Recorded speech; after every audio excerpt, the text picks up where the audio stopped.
you'd be willing to pay $500,000 above the value of a house on a $2 million house? Because that's the conversation that I'm having with this guy. And for reference, I'm a loan officer. I help people get mortgages. So this guy calls me up.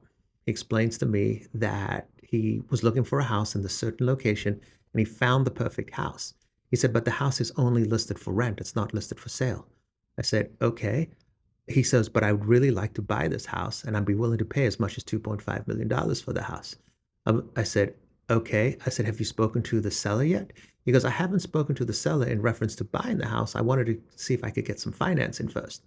I said, okay, there's something unique about this house. He goes, just fits all my needs perfectly. I went to go view the house for renting it, and I'm willing to basically offer as much as 2.5 million. So I was like, give me the address of this house. So I Googled the address of the house and I can see it is listed for rented. But I noticed that the sellers only had this house for maybe 60 days. So they must have bought it and then turned it into a rental. I said, the seller just bought this house. And he goes, yeah. He goes, I didn't know the house was available. If I had known it was available, I would have bought it. I only realized that it changed hands after they started renting the house. I was like, okay, but I can see. So I see they basically bought the house for $2 million. He goes, yeah. And I said, you're willing to pay 2.5 million for the house? He goes, well, I don't want to pay 2.5 million, but I'm willing to go up at least $500,000 above what they bought it for 60 days ago in order to get this house. I was like, okay. I said, well, okay, that's like a lot for even somebody like me. I said, okay, well, what's going on? Is your credit good? He goes, yeah, my credit's good.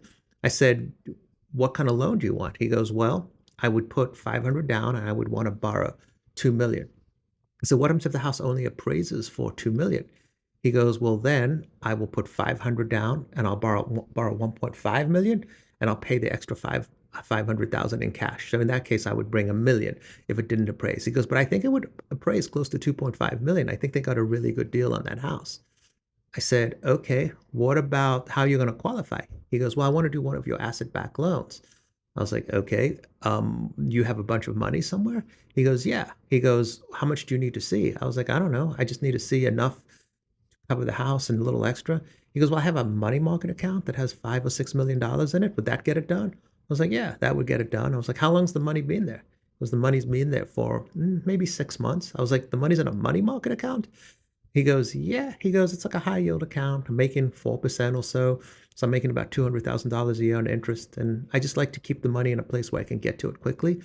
I was like, well, sure. Tell them you want to make an offer on the house. You could easily go as much as 2.5 million if your credit's good and you have that much cash available.